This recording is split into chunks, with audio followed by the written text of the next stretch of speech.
It's no secret that Prince is often compared to Michael Jackson. However, their artistic expression and the perception garnered from the general public suggest different things. Over time, it can be observed Prince's artistic image was thought of differently than that of Michael Jackson's.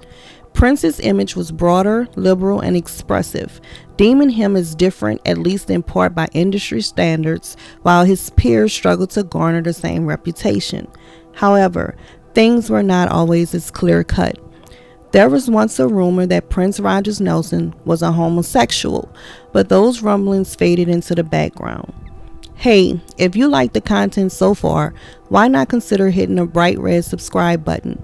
We post music, commentary, and analysis videos. If you enjoy music as much as we do, join the Evermore Sound community today.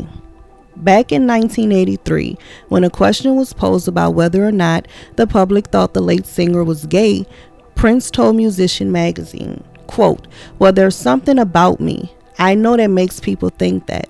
It must stem from the fact that I spend a lot of time around women. Maybe they see things I don't." Adding, quote, "Men are really closed and cold together, I think. They don't like to cry, in other words, and I think that's wrong because that's not true." Challenging the expectations for a male artist was why the androgynous image may have meant more for Prince than Michael Jackson. In Prince's mind, it was quote unquote being who I was. In the same vein, Nelson was attacked for trying to broaden the scope of what an artist could be. This was more evident in the beginning of his career.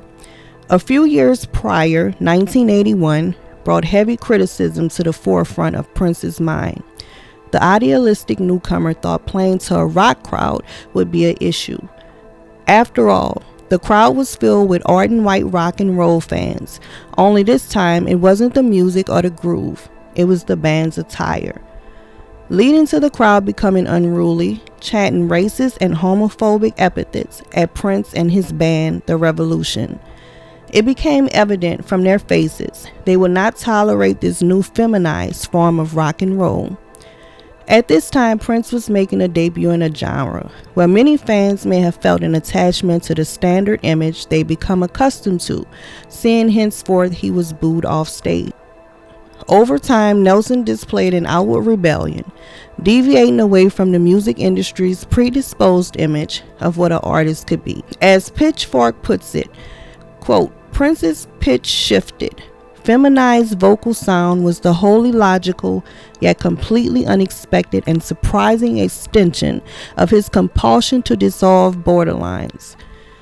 As his career grew, the public may have refrained from attacking his sexuality and personal life.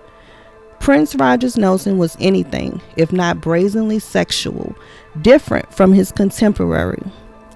Nelson utilized varying methods to intensify the pop sound, crossing the genre wall, breaking it down to reach stupendous heights.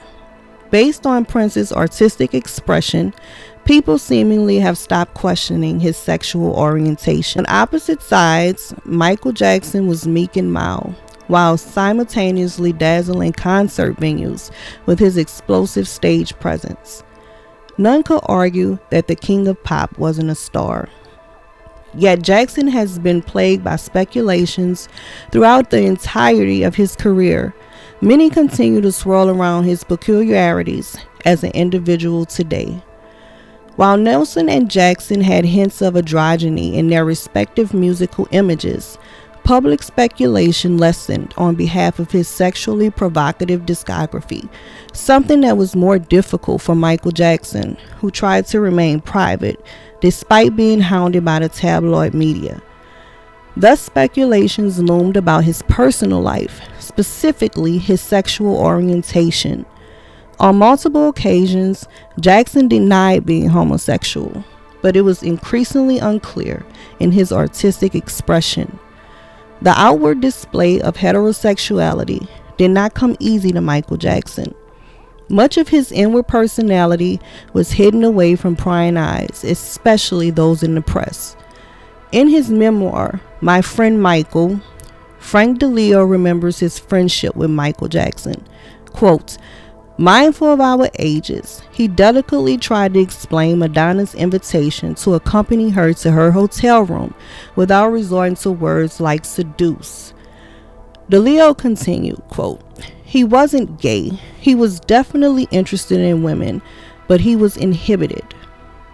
However, DeLeo's assertion can never change the common idea that many might hold about an artist who has disavowed from heteronormative ideals and the traits that we associate with a male artist of his popularity and stature.